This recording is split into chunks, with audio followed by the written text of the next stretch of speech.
Hello, welcome to our unit 1 lecture 3। तो हम लोग मूव करते हैं वेक्टर डिफरेंशिएशन पे।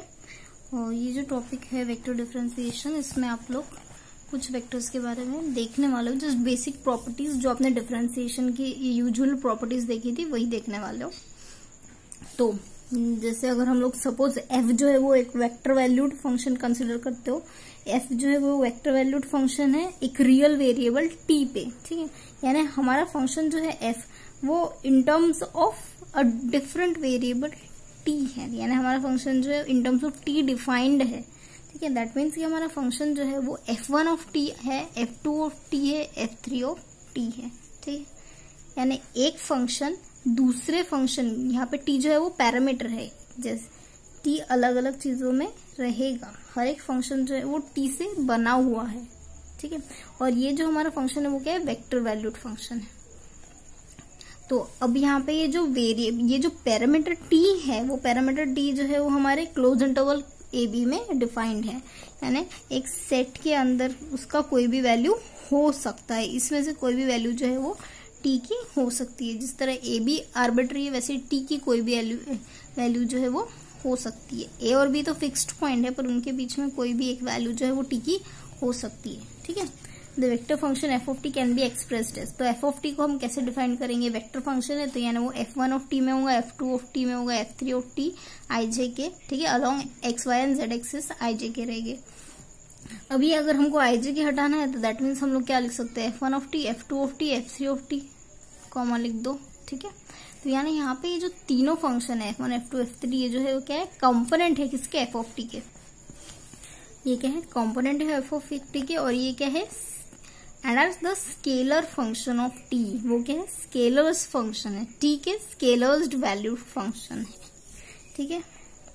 तो अगर हम लोग सपोज दो फंक्शंस कंसिडर करते हैं, दो फंक्शंस कौन से कंसिडर करते हैं, F T G of T.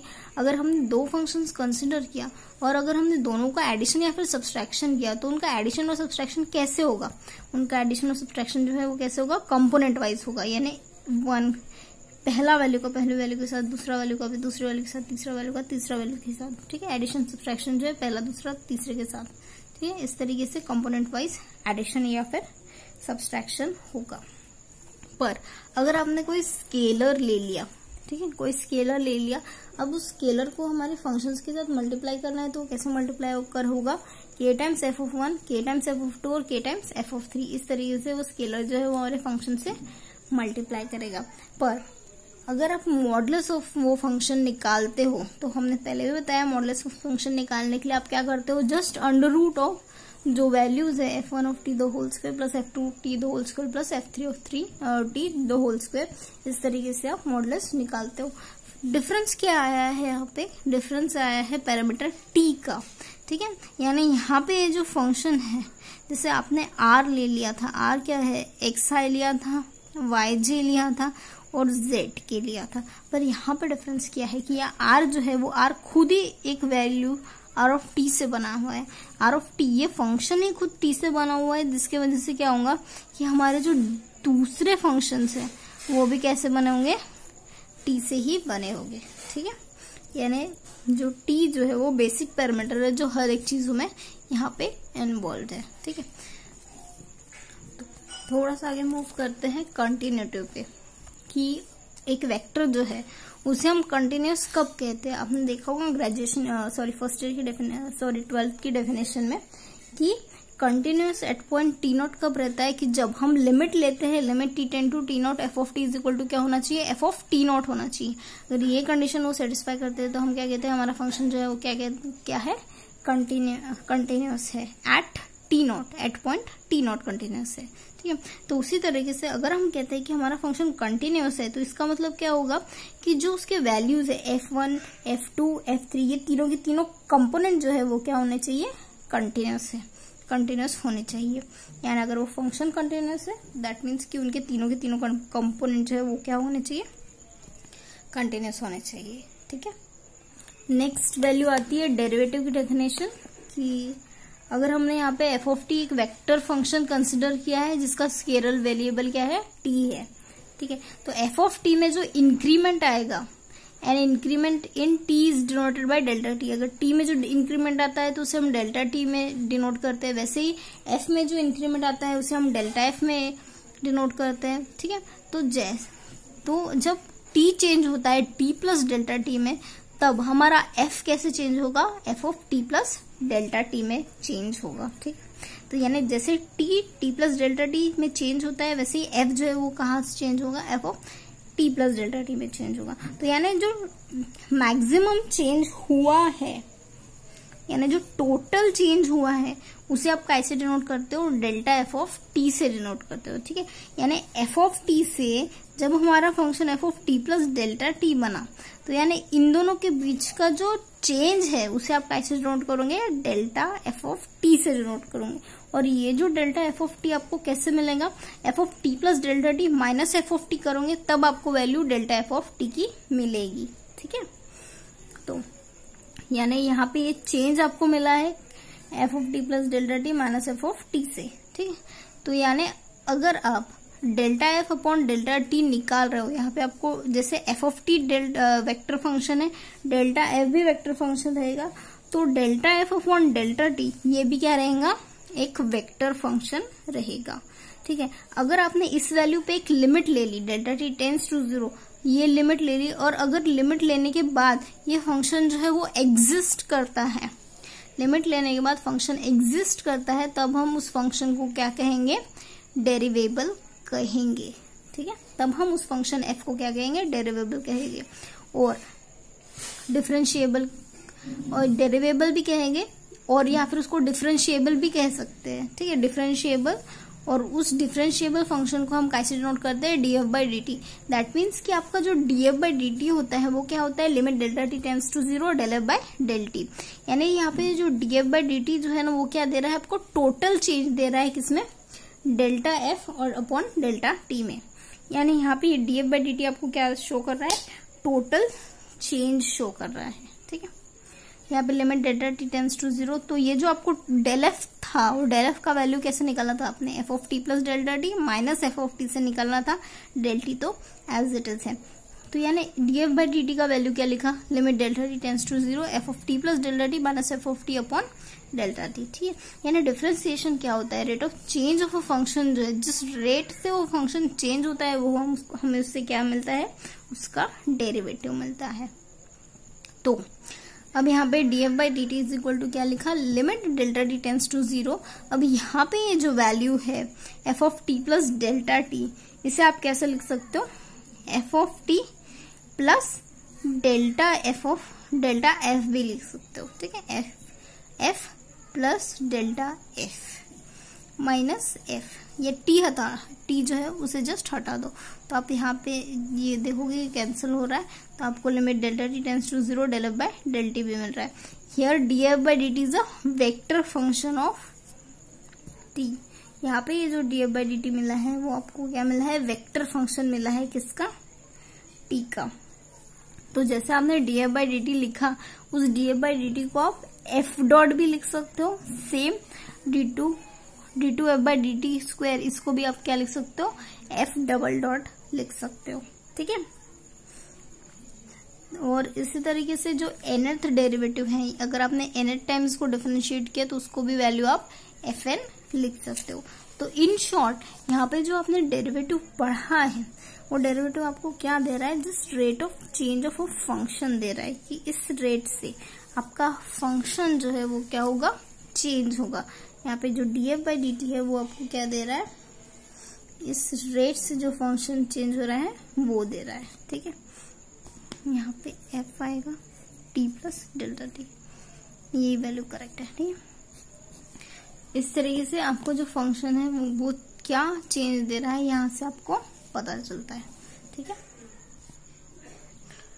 हाँ, अगर आप कोई डेरिवेटिव निकालते हो कांस्टेंट फंक्शन का तो वैल्यू आपको क्या मिलती है, 0 मिलती है। उसी तरीके से the derivative of any constant vector function is 0। अगर आप कोई कांस्टेंट वेक्टर फंक्शन ले रहे हो, उसका डेरिवेटिव निकाल रहे हो, तो वो भी आपको क्या मिलेगा, 0 मिलेगा। अगर हमारा एफ ऑफ टी है जो कि f1, f2, f3 से बना हुआ है, और ये तीनों फंक्शन जो है वो क्या हो रहे हैं, डिफरेंशिएबल हो रहे हैं। ये तीनों फंक्शन जो है वो डिफरेंशिएबल फंक्शन है, जिसमें स्केलर क्या है, टी है। तो आप क्या देखोगे कि जब आप df बाई dt निकालते हो, यानी ये जो फंक्शन है इसको डिफरेंशिएट करते हो, तो यानी df बाई dt निकाल रहे हो, तो आप क्या देखोगे कि ये जो डिफरेंशियल है वो तीनों वैल्यूज पे अप्लाई हो रहा है, ठीक है। And df1 by dt of i plus df2 by dt of j plus df3 by dt of k। That means कि हमारा फंक्शन जो है वो आपको क्या दे रहा है, f1 dot comma f2 dot comma f3 dot. इस तरीके से आपका ये जो फंक्शन है उसका डिफरेंशिएशन आप कर रहे हो। देखो यहाँ पे t पैरामीटर है, इसलिए आप t से टोटल डिफरेंशिएट कर सकते हो, किसको, आपके फंक्शन को टोटल डिफरेंशिएट कर सकते हो, ठीक है। एक एग्जांपल देखते हैं। जैसे अगर आपके पास सपोज कोई फंक्शन है r जो कि equal to T I plus sine T J plus T square minus 1k है। अगर आपको बोल रहा है r डॉट और r डबल डॉट निकालने की वैल्यू, मतलब वैल्यू निकालने बोल रहा है एट t इक्वल टू 0 पे, तो आप कैसे निकालोगे। सबसे पहले तो आप फंक्शन r लिखोगे, r को लिखने के बाद r को कंपोनेंट वाइज लिखो, t लिखो comma sign T comma T square minus 1। अगर आपने r डॉट निकाला तो वैल्यू क्या मिलेंगी, t का डिफरेंशिएशन 1 आएगा, साइन t का डिफरेंशिएशन cos t आएगा, टी स्क्वायर माइनस 1 का डिफरेंशिएशन 2t आएगा, ठीक है। अगर r डबल डॉट निकालते हो, यानी फिर से आपको डिफरेंशिएट करना है, 1 का डिफरेंशिएशन 0, साइन cos का differentiation minus sine t, 2t का डिफरेंशिएशन 2, ठीक है। अभी एट t इक्वल टू 0, अगर आप t इक्वल टू 0 पे वैल्यू कैलकुलेट करते हो किसकी, r डॉट की, तो 1 तो एज इट इज रहेगा, cos 0 का वैल्यू 1 है, 2 इंटू 0 वैल्यू क्या मिलेगी आपको 0, ठीक है। उसी तरीके से at t equal to 0 r double dot निकालते हो तो 0 एज इट इज, साइन 0 0 होगा, 2 as it is. That means कि आपके पास r डबल डॉट जो वैल्यू मिली है वो क्या मिली है 0 0 2, यानी यहाँ पे जिस तरह से आपको वैल्यू मिली है i प्लस j, उसी तरीके से r डबल डॉट की वैल्यू आपको क्या मिली है 2k मिली है, ठीक है। तो इस तरीके से आपको ये फंक्शन, इस तरीके से आपको डिफरेंशिएशन निकालना है।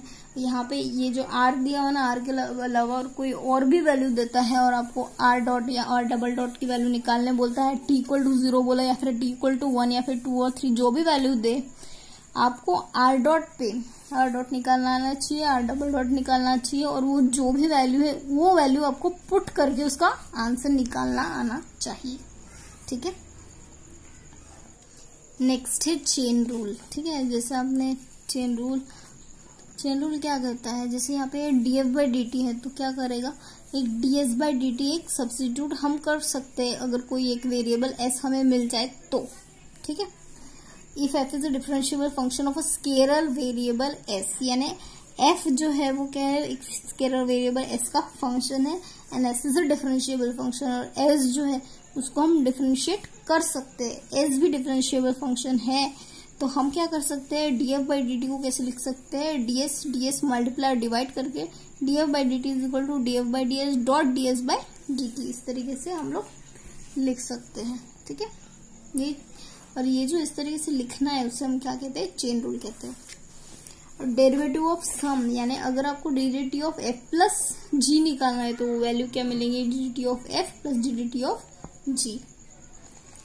डेरिवेटिव ऑफ प्रोडक्ट, जैसे अगर हमारे पास दो वैल्यूज है u और f, तो आप क्या करोगे, first function as it is लिखोगे, सेकेंड फंक्शन का डेरिवेटिव प्लस फर्स्ट फंक्शन का डेरिवेटिव और second function as it is. Product rule जैसे आप नॉर्मली अप्लाई करते हो वैसे ही इन दोनों पे प्रोडक्ट रूल अप्लाई होगा। First function as it is, differentiation of second plus differentiation of first function और second function as it is. इस तरीके से डिफरेंशिएशन का प्रोडक्ट, डेरिवेटिव का प्रोडक्ट यहाँ पे लगेगा। Where f is a vector function of t and u is a scalar function of t, ठीक है। f जो है वो क्या है, वेक्टर फंक्शन है t का, और u जो है वो क्या है, स्केलर फंक्शन है t का। तो इस तरीके से आप डिफरेंशिएट कर सकते हो। और एक बात, अगर आपके पास कोई दो वेक्टर फंक्शन आते हैं f और g, तो अगर f के पास दो वेक्टर फंक्शन आते हैं f और g, तभी भी आप क्या कर सकते हो, f dot dg by dt plus df dt dot g, इस तरीके से लिख सकते हो। यानी यहाँ पे भी आप डेरिवेटिव जो है वो अप्लाई कर सकते हो।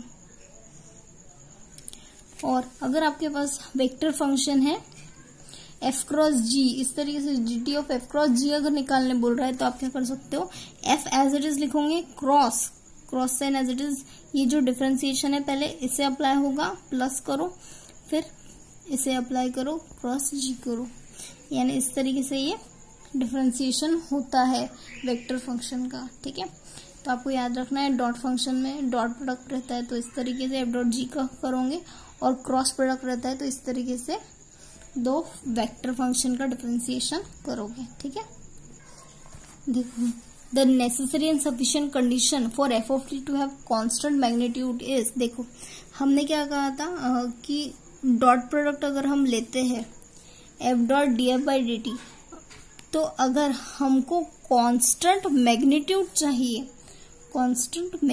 चाहिए तो हमें क्या लेना पड़ेगा, डॉट प्रोडक्ट इक्वल टू 0। तो वही कह रहा है कि अगर नेसेसरी और सफिशिएंट कंडीशन हमारे फंक्शन की कि वो कांस्टेंट मैग्नीट्यूड दे, वो वैल्यू, तो उसके लिए क्या होना चाहिए, एफ का dot product D F by D T के साथ क्या आना चाहिए, 0 आना चाहिए। तभी हम कहेंगे कि हमारा फंक्शन एफ जो है वो क्या देता है, कांस्टेंट मैग्नीट्यूड देता है। और सेम अगर हम कहें कि हमारा फंक्शन एफ जो है वो कांस्टेंट डायरेक्शन कब देगा, जब हम एफ का cross product D F by D T के साथ निकालेंगे और हमको वैल्यू 0 मिलेंगी, तब हम कहेंगे कि हमारा फंक्शन जो है वो क्या है, कांस्टेंट डायरेक्शन दे रहा है। ठीक है,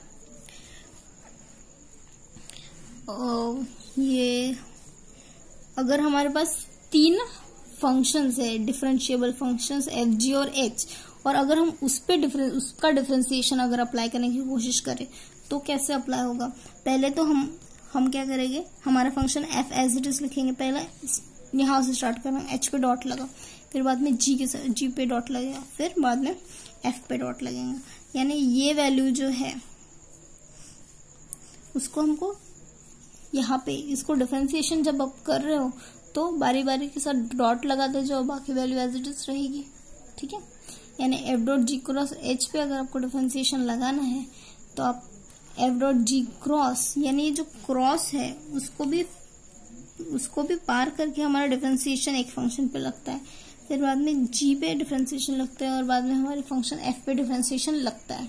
ठीक है, और एक और, जैसे अगर D D T of F cross G cross H निकालने बोला तो दैट मीन्स कि आप क्या कर सकते हो, पहले एच पे डिफरेंशिएशन लगा सकते हो, जी पे डिफरेंशिएशन लगा सकते हो, फिर एफ पे डिफरेंशिएशन लगा सकते हो। इस तरीके से तीनों का एडिशन आप कर सकते हो। देखिए, ये रिमेम्बर होना चाहिए, आप डिफरेंशिएशन पढ़ रहे हो तो यानी डिफरेंशिएशन ऑफ क्रॉस प्रोडक्ट और ट्रिपल प्रोडक्ट, ये जो क्रॉस प्रोडक्ट है और ये जो बॉक्स प्रोडक्ट है उस पर डिफरेंशिएशन कैसे अप्लाई होगा ये आपको पता होना चाहिए। ठीक है, एक एग्जांपल है, सपोज कि आपके पास r equal to a cos omega t plus b sine of omega t, इस तरीके से वैल्यू दी हुई है, और आपको अगर बोल रहा है आर क्रॉस आर डॉट का वैल्यू निकालो या फिर आर डबल डॉट का वैल्यू निकालो, तो आप कैसे निकालोगे, आप उनका आर डॉट बोला तो यानी उसको डिफरेंशिएशन करोगे एक बार, आर डबल डॉट बोला तो यानी डबल बार डिफरेंशिएशन करोगे। ठीक है, तो आपका ये वैल्यू पहले निकलना चाहिए, क्योंकि आप सिर्फ डिफरेंशिएशन से वैल्यू निकाल रहे हो तो आपका ये वैल्यू पहले निकलना चाहिए। तो यानी देखिए, जब अगर आप आर लिख रहे हो a cos omega t plus b sine omega T, तो आर डॉट जब आप करोगे तो minus a omega sine of omega t आएगा plus b omega cos of omega t आएगा, है ना। डिफरेंशिएशन करोगे कॉस ऑफ ओमेगा टी का तो क्या आएगा, minus omega sine of omega T आता है ना, ओमेगा बाहर निकलेगा, कॉस है तो माइनस साइन आएगा, minus omega sine omega T का क्या आएगा, cos of omega T into omega. ठीक है, यानी इस तरीके से आपने आर डॉट निकाला। अब आर डबल डॉट निकालोगे, तो यानी आर डबल डॉट जब आपने निकाला तो आपको क्या मिलेगा, माइनस ऑफ ए, यहाँ पे ओमेगा स्क्वायर आएगा साइन ओमेगा टी का cos omega T, minus B omega square sine omega T. तो यहाँ से आप क्या कर सकते हो, ओमेगा स्क्वायर कॉमन आउट कर सकते हो, a cos omega t b sine omega t, पर a cos omega t sine plus b sine omega t क्या था, आर था। तो यानी इस तरीके से आर डबल डॉट का वैल्यू आपने निकाल लिया। नेक्स्ट आपको क्या निकालना है, आर क्रॉस आर डॉट का वैल्यू निकालना है। तो यानी आर का वैल्यू आप लिख दो, क्रॉस आर डॉट का वैल्यू आप लिख दो। तो आप क्या करोगे, आप पहले इसको सिंप्लीफाई करोगे। ठीक है, तो यानी ए को ए के साथ मल्टीप्लाई किया, फिर ए को बी के साथ, फिर बी को माइनस ए के साथ, बी को फिर बी के साथ। तो आप क्या देखोगे, आपको पता है कि A cross A equal to 0 होता है, B cross B equal to 0 होता है। तो इसका मतलब आपके पास सिर्फ ये 2 टर्म्स बचती है। तो अब ये 2 टर्म्स आपने एज इट इज लिखा। अब ये 2 टर्म्स लिखने के बाद आपने क्या किया, ओमेगा को बाहर निकाला, a cross b cos square omega t लिखा। अब यहाँ पे माइनस ऑफ बी ए है, बी क्रॉस ए है, तो minus of B cross A को आप क्या लिख सकते हो, plus of A cross B लिख सकते हो। Plus of A cross B अगर आपने लिखा तो ए क्रॉस बी बाहर निकलेंगे, आपके पास क्या बचेगा, cos square omega t plus sine square omega T. अब ये जो cos square omega t plus sine square omega T होता है वो 1 वैल्यू होती है, यानी आर क्रॉस आर डॉट जो है उसका वैल्यू आपने क्या निकाला, omega of A cross B निकाला। ठीक है, इस तरीके से आपने ये वैल्यू निकाली है। ठीक है,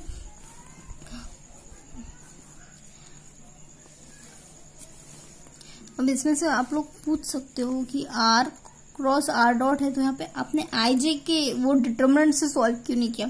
एक्चुअली डिटरमिनेंट से सॉल्व इसलिए हमने नहीं किया क्योंकि यहाँ पे किसी भी टर्म्स में आई जे के इन्वॉल्व था ही नहीं, आई जे के इन्वॉल्व था ही नहीं, इसलिए हमने डिटरमिनेंट से सॉल्व नहीं किया।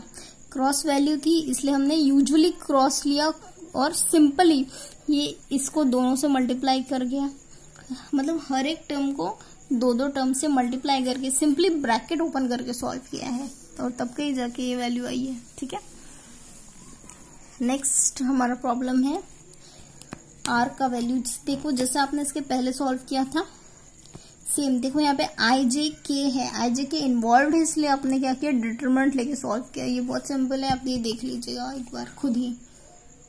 इसको आप सॉल्व करोगे तो आपको क्या दिखेगा कि ये जो वैल्यू आती है आपकी तो यहाँ पे आती है ए क्यूब tan ऑफ अल्फा, इस तरीके से वैल्यू आती है। ये बहुत इजी प्रॉब्लम आप करके देखिएगा।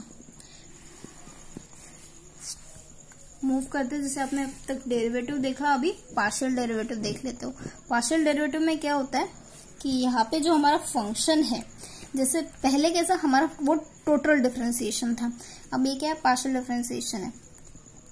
पार्शियल डिफरेंशिएशन यानी यहाँ पे हमारा फंक्शन जो है, इसके पहले हमारा function f is a function of f of t था, पर यहाँ पे क्या है, हमारा फंक्शन जो है वो फंक्शन है xyz का, xyz का फंक्शन है। दैट मीन्स कि हम लोग क्या करेंगे, पहले फंक्शन को x से डिफरेंशिएट करेंगे, फिर फंक्शन को y से डिफरेंशिएट करेंगे, यानी फिर बाद में z से डिफरेंशिएशन करेंगे, यानी हर एक कंपोनेंट से बाहर, हर एक कंपोनेंट से आप आधा आधा डिफरेंशिएट कर रहे हो, इसलिए ये क्या कहला रहा है, पार्शियल डिफरेंशिएशन कहला रहा है। Let F be a vector function which depends on more than one scalar variable. यहाँ इसके पहले हमने क्या देखा था, ओनली वन स्केलर वेरिएबल देखा था जो कि क्या था, टी। पर यहाँ पे पार्शियल डिफरेंशिएशन में क्या होता है, एक से ज्यादा स्केलर वेरिएबल होते हैं, एक से ज्यादा स्केलर वेरिएबल होते हैं, इसलिए हम लोग क्या लेते हैं, पार्शियल डिफरेंशिएशन लेते हैं।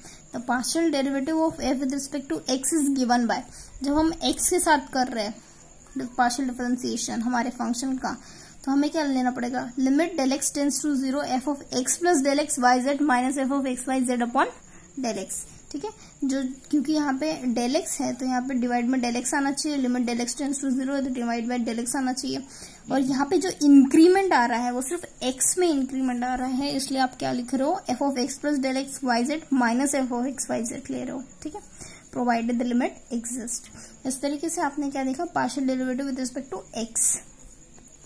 सिमिलरली अगर हमारे पास कोई फंक्शन, हमारा जो फंक्शन है उसका अगर आप partial derivative with respect to Y देखोगे तो आप क्या देखोगे कि यहाँ पे जो हमारा मतलब जो इंक्रीमेंट है वो सिर्फ y में होगा, F of X Y plus delta Y Z minus F of X Y Z upon delta Y. ठीक है, अगर आप z में z का partial with respect to z partial derivative कर रहे हो तो दैट मीन्स क्या होगा, del F by del Z, limit del Z tends to 0 और सिर्फ z में इंक्रीमेंट होगा अपॉन डेल जेड। ठीक है, इफ द लिमिट एग्जिस्ट। इस तरीके से आप पार्शियल डिफरेंशिएशन निकाल सकते हो with respect to X Y और z। ठीक है, फॉर नोटेशन कन्वीनियंस अगर आप del F by del X लिख रहे हो तो उसको आप एफ ऑफ एक्स भी लिख सकते हो पार्शियल डेरिवेटिव में। अगर आप del two F by del X square लिखते हो तो आप एफ ऑफ एक्स एक्स भी लिख सकते हो पार्शियल डेरिवेटिव में। Del two F of del X del Y जो है उसको आप एफ ऑफ एक्स वाई भी लिख सकते हो पार्शियल डेरिवेटिव में, सो ऑन। ठीक है, नोट क्या है हमारे पास, we say that the f is differentiable at x Y Z. अगर हमारा फंक्शन जो है वो डिफरेंशिएबल है एट एक्स वाई जेड, तो इसका मतलब क्या हुआ कि हमारा फंक्शन जो है एट एक्स वाई और जेड तीनों पे क्या होना चाहिए, कंटिन्यूअस होना चाहिए। देखो पहले फंक्शन क्या होता है, कंटिन्यूअस होता है, फिर बाद में वो फंक्शन जो है वो क्या होता है, डिफरेंशिएबल होता है। ठीक है, पहले कंटिन्यूअस होता है फिर डिफरेंशिएबल होता है। तो इसका मतलब क्या हुआ कि अगर हमारा फंक्शन डिफरेंशिएबल है तो वो कंटिन्यूअस होगा ही होगा, पर अगर हमारा फंक्शन कंटिन्यूअस है तो वो डिफरेंशिएबल हो भी सकता है और नहीं भी हो सकता है, ठीक है।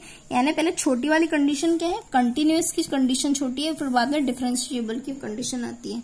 यानी अगर हमारा फंक्शन डिफरेंशिएबल है तो वो तो कंटिन्यूअस होगा ही होगा, पर अगर हमारा फंक्शन कंटिन्यूअस है तो वो डिफरेंशिएबल हो भी सकता है या फिर नहीं भी हो सकता है, ऐसा है। इसलिए क्या कह रहा है कि अगर हमारा फंक्शन डिफरेंशिएबल है तो डिफरेंशिएबल है इसका मतलब क्या होगा कि जो बाकी पार्शियल डेरिवेटिव है वो क्या होंगे, कंटिन्यूअस होंगे, ठीक है।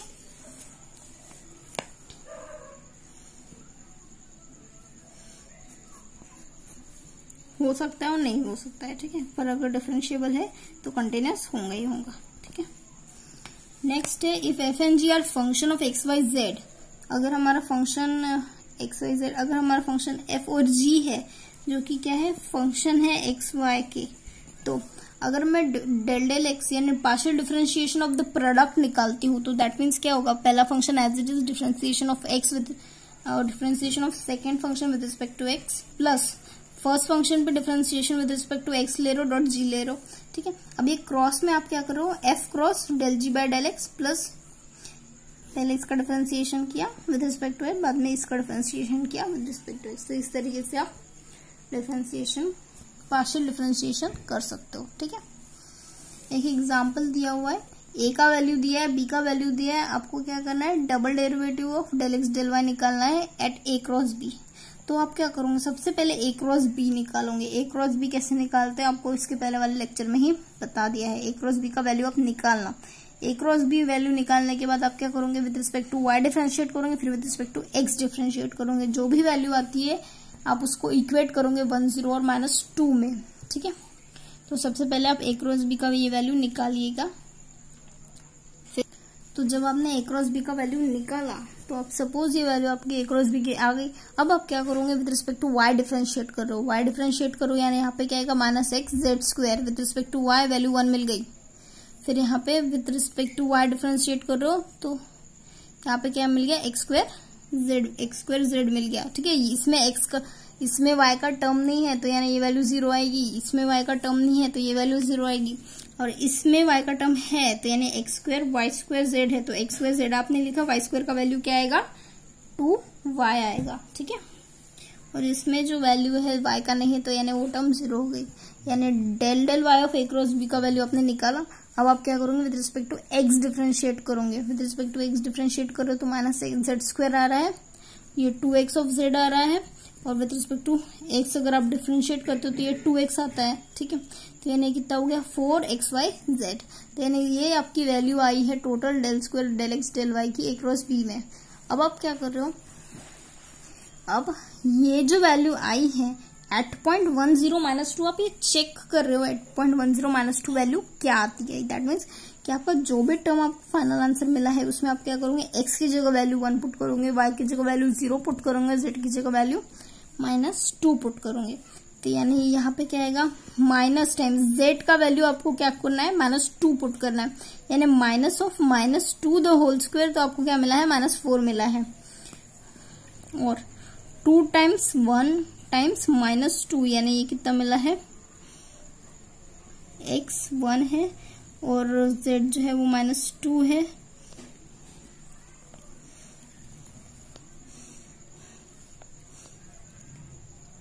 और फिर 4xyz यानी ये x 1 है, y 0 है, z तो यानी आपको क्या करना है, यहाँ पे z की जगह अपने -2 द होल स्क्वायर पुट किया। 4 इंटू एक्स का वैल्यू क्या है, 1 है, और z का वैल्यू जो है वो -2 है, यानी ये 4 इंटू -8 आ गया, 4 इंटू -2 -8 आ गया। और यहाँ पे ये जो y का टर्म है इन्वॉल्व करने वाले टर्म 0 आ रहे, दैट मीन्स यहाँ पे 0 वैल्यू मिल गई, ठीक है। तो यानी इस तरीके से वैल्यू आप वहाँ पे -4 कॉमन आउट कर रहे हो, i + 2j मिल रहा है। इस तरीके से आपने जो पार्शियल डेरिवेटिव है विद रिस्पेक्ट टू x और विद रिस्पेक्ट टू y जो है वो कैलकुलेट किया। एक लास्ट डेफिनेशन है डिफरेंशियल की, आपने डेरिवेटिव देखा और पार्शियल डेरिवेटिव देखा। अभी जो डिफरेंशियल होता है वो क्या होता है, वो आप देख रहे हो, let f be a vector function of a scalar variable t। यहाँ पे एक ही वेरिएबल है t, और एक से ज्यादा वेरिएबल रहते हैं तो हम उसको क्या अप्लाई करते हैं, पार्शियल डेरिवेटिव अप्लाई करते हैं। Then the differential of F is given by, differential को हम कैसे लिख सकते हैं, डी से लिखते हैं, DF, DF is equal to F dot D T. यहाँ पे देखो डीएफ बाय डी टी हम नहीं लिख रहे हैं, डीएफ लिख रहे हैं equal to F dot D T. तो यानी अगर हमारा फंक्शन f1 f2 f3 है तो उसका डिफरेंशियल कैसे होगा, df df1 df2 df3 होगा। ठीक है, इसी तरीके से अगर हम d of f dot G लिखते हैं तो हम हमारा जो फंक्शन है उसका डिफरेंशियल कैसा होता है, f dot d g plus d f dot g. और differential of f cross g है तो उसे हम कैसे लिखते हैं, f cross d g plus d f cross g. Same उसी तरीके से जैसा हमने पहले देखा था। ऑल्सो अगर हमारा function f of X Y Z है तो अगर हमको डिफरेंशियल ऑफ f निकालना है तो आप क्या करोगे, ये x है, y है, z है, दैट मीन्स कि आप df निकाल रहे हो तो यहाँ पे dx डिवाइड में किया, पर यहाँ पे जो पार्शियल डेरिवेटिव ऑफ dx हो जाएगा dot dx, partial derivative of del y हो जाएगा plus dot dy, partial derivative of del z dot dz। इस तरीके से आप क्या करोगे, डिफरेंशियल निकालोगे किसका, हमारे फंक्शन f का। ठीक है, तो यानी डिफरेंशियल इस तरीके से निकाला जाता है। ठीक है, तो मिलते हैं नेक्स्ट लेक्चर में। ये लेक्चर में सिर्फ डेफिनेशंस ही थी और जस्ट चेन रूल और मल्टीप्लिकेशन और एडिशन। तो मिलते हैं नेक्स्ट लेक्चर में, तब तक थोड़ा पढ़िए।